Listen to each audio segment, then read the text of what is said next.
Actors के साथ ऐसा होता है कि उनको स्क्रिप्ट मिली, लाइंस तो याद कर ली, ऑडिशन के टाइम पर वो फील नहीं आ रहा है, सुनने मिलता है कि यार वो फील लेकर क्या हो, फील नहीं आ रहा है, और आप कोई कैरेक्टर प्ले कर रहे हो उसमें फील ही नहीं है, तो फिर आपकी एक्टिंग तो जीरो है। क्योंकि जब आप कोई कैरेक्टर प्ले कर रहे हो उसमें ना आपकी वॉइस में कोई बदलाव आया, ना ही आपके कोई एक्सप्रेशंस उसके अकॉर्डिंगली है, ना ही आपका बॉडी लैंग्वेज कुछ चेंज हो रहा है, बस आप लाइंस बोल रहे हो, तो फिर कोई फायदा नहीं है। इसी वजह से आपका सिलेक्शन भी नहीं होगा।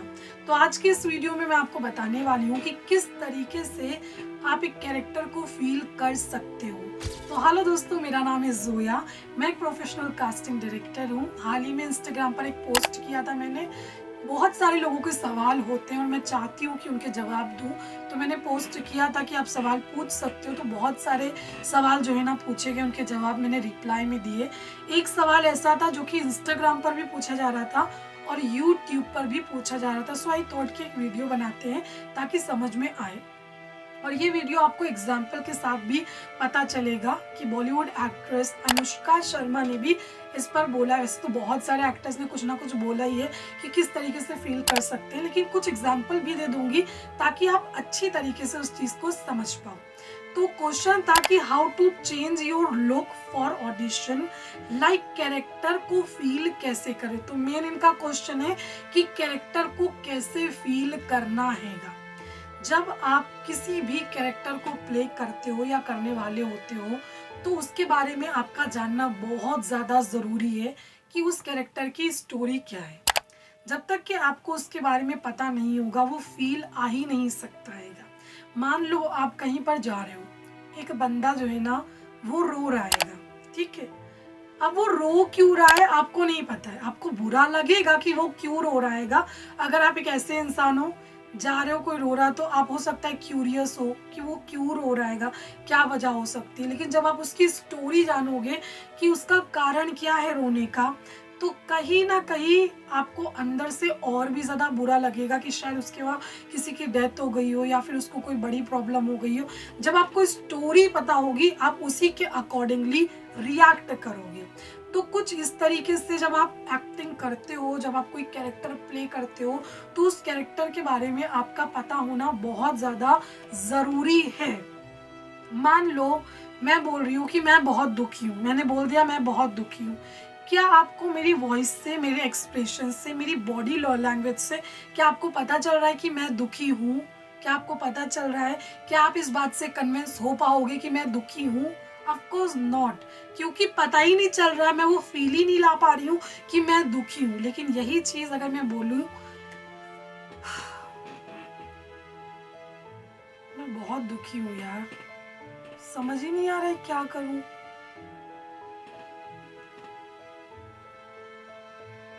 जीने का मन नहीं करता है, कभी कभी करता है मन मर जाऊं यार, जिंदगी ना अजीब सी लगने लगी है। तो थोड़ा बहुत मैंने कोशिश की कि मैं सामने वाली जो ऑडियंस है उसको कन्विंस कर पाऊँ कि हाँ मैं दुखी हूँ। मेरे वॉइस से, मेरे एक्सप्रेशन से, मेरे बॉडी लैंग्वेज से मैंने थोड़ी सी कोशिश करी है। तो जब आप अंदर से फील करोगे, क्योंकि जो भी कैरेक्टर आप प्ले कर रहे हो उसका जो भी इमोशन है वो कहीं ना कहीं आपके अंदर तो है। बस आपको समझना है कि जो वो कैरेक्टर है, जो कैरेक्टर का इमोशन है, क्या वो चीज आपके अंदर है, बस उसको निकालना है आपको। नहीं भी है तो उसको अकॉर्डिंगली आपको एडजस्ट करना है।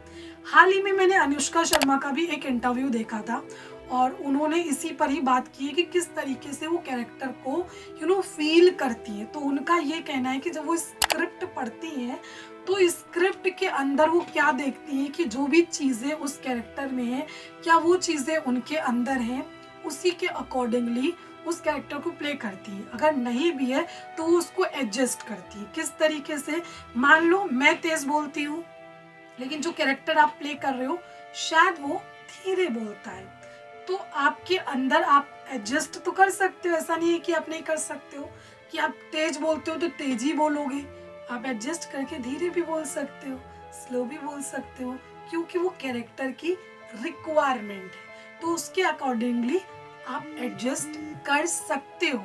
सो उन्होंने ये बोला था कि आप एडजस्ट भी कर सकते हो और हर तरीके का जो एक इमोशन होता है, जो भी कैरेक्टर आप प्ले कर रहे हो, कहीं ना कहीं आप अपने अंदर उसको देखो, क्या आप कुछ अंदर है आपके अंदर।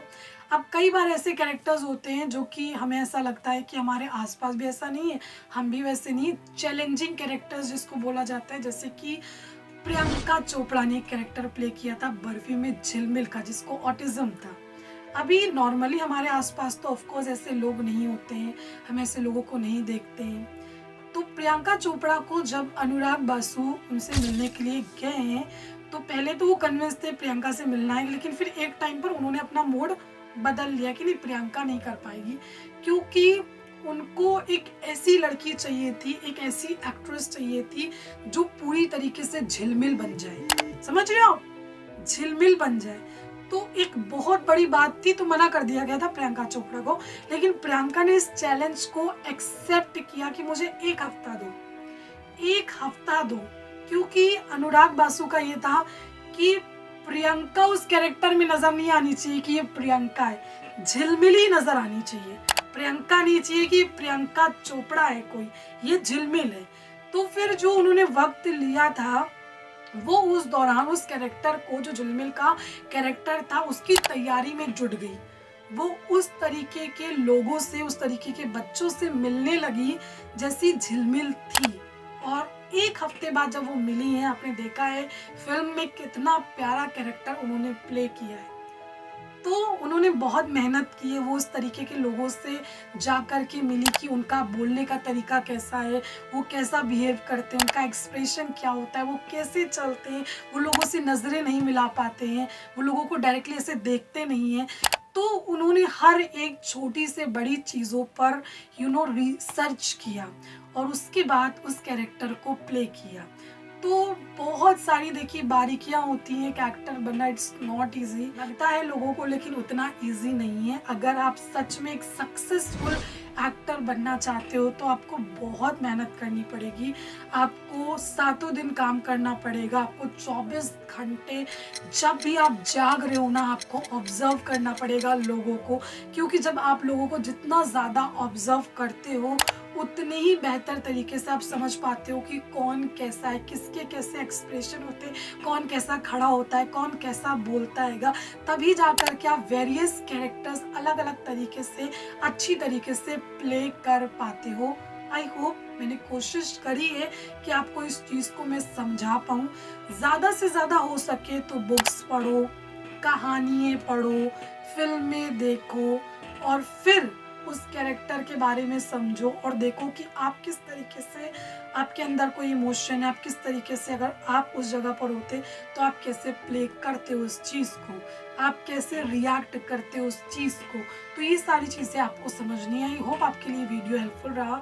अगर हेल्पफुल रहा है तो प्लीज़ लाइक कीजिए, चैनल को सब्सक्राइब कीजिए, ताकि ये चैनल और भी बड़ा हो और हर एक एक्टर तक के मेरे वीडियोस पहुंच पाए। Thank you.